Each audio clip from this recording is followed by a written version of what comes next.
Security से श्रीकांत चौहान जुड़ चुके हैं। श्रीकांत, गुड मॉर्निंग, कार्यक्रम में स्वागत है। आज थोड़ा सा डे ऑफ टर्बुलेंस जिसे कहते हैं ना, और वो आना लाजमी भी है। आप 50,000 पे निफ्टी बैंक पे खड़े हैं, आप 23,000 पे निफ्टी पे खड़े हैं। 1,000 पॉइंट का सफ़र तय किया आपने निफ्टी पे, निफ्टी बैंक पे आपने करीब करीब 1,500 पॉइंट का सफ़र तय किया। No doubt turbulence zone. आप अप्रोच क्या रख रहे हैं और आपके दो स्टॉक्स इस वक्त के? Good morning Virendra, good morning Anuj. हाँ, तो बिल्कुल देखिए, वैसे निफ्टी एक इम्पॉर्टेंट क्रूशियल लेवल्स पे आ चुका है। अगर इसके डेली टेक्निकल पैटर्न को भी देखते हैं तो जो 26,300 से जो एक फॉलिंग ट्रेंड लाइन बनी है, हम उन्हीं लेवल्स को अभी रीटेस्ट कर चुके हैं। 50 डे सिंपल मूविंग एवरेज को भी अभी जस्ट मार्केट ने क्रॉस किया हुआ है, तो इंडिकेशन तो यही है कि इन लेवल्स के करीब थोड़ा-सा ओवरबॉट सॉर्ट ऑफ सिनेरियो बना हुआ है in a very short term. But at the same time जो सेल ऑफ हमने देखा था बजट के बाद 23,800 से लेकर 21,800 तक का, वो एक काफ़ी रिलेंटलेस सेल ऑफ था और उसका एक पुल बैक आना ज़रूरी था।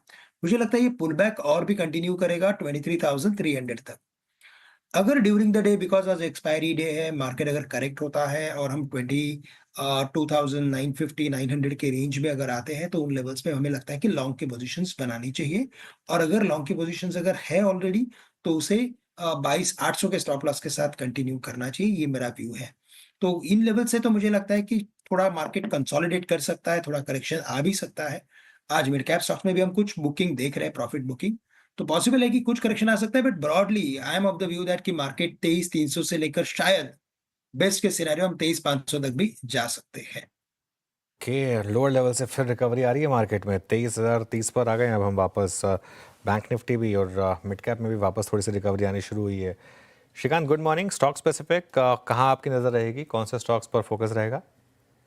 गुड मॉर्निंग अनुज। तो देखिए, वैसे अगर स्टॉक्स की बात करें तो हमने बैंक स्टॉक्स में, एनबीएफसीज में, कमोडिटीज में अच्छी तेजी देखी थी इस मार्केट में। और अभी यहाँ से अगर मार्केट को 200-300 पॉइंट अगर और चलना है, तो आईटी का सपोर्ट लेना पड़ेगा, कुछ उन स्टॉक्स का सपोर्ट लेना पड़ेगा जिन्होंने अभी तक ब्रॉडली पार्टिसिपेट नहीं किया, जैसे कि रिलायंस इंडस्ट्रीज है। हमने अच्छी रैली देखी थी 1150 से लेके 1250 तक, लेकिन उसके बाद 4-5 दिन से वो साइडवेज ट्रेड कर रहा है। लेकिन करंट लेवल से भी मुझे लग रहा है कि ये रिलायंस यहाँ से 1300-1320 के लेवल्स दिखा सकता है। रिस्क रिवॉर्ड रेशियो काफ़ी फेवरेबल है, तो करंट लेवल से रिलायंस को लॉन्ग करें, 1220 का स्टॉप लॉस रखें, 1300-1320 के टारगेट्स नज़र आते हैं। मुझे लगता है ओएनजीसी भी इस पर्टिकुलर रैली में पार्टिसिपेट कर सकता है। और अगर आईटी स्टॉक्स में से अगर किसी 1 या 2 स्टॉक को चुनना है, तो मैं कहूँगा कि यहाँ पे इन्फोसिस देखना चाहिए। इन्फोसिस यहाँ से एक अपवर्ड एक्टिविटी दिखा सकता है 1660, 1670। मैं ये नहीं कह रहा हूँ कि आईटी स्टॉक्स में कंप्लीट रिवर्सल है, लेकिन एक शॉर्ट कवरिंग ट्रेंड बिल्कुल बन सकता है। हमें कोफोर्ज भी अच्छा लग रहा है, जो 7,750 के करीब ट्रेड कर रहा है। श्रीकांत, ये एचडीएफसी बैंक पे आपका टेक क्या है? फ्रेंकली स्पीकिंग इसका कंट्रीब्यूशन था, लेकिन अभी ये एग्रेशन वाले जोन में, आई मीन 1750 के ऊपर उतना स्ट्रांगली कंट्रीब्यूट नहीं कर पाया है। अभी एचडीएफसी बैंक और आईसीआईसीआई बैंक की प्राइस परफॉर्मेंस पे जो पिछले 5-7 दिन में डिफरेंशियल क्रिएट हो गया है, उसको आप लोग कैसे रीड कर रहे हैं और क्या व्यू क्या है एचडीएफसी बैंक पे? देखिए, अभी वीरेंद्र, अगर इसके मोमेंटम ऑसिलेटर को देखते हैं, तो एक बात समझ में आती है कि जो इसमें बेरिशनेस था वो तो खत्म हो चुका है।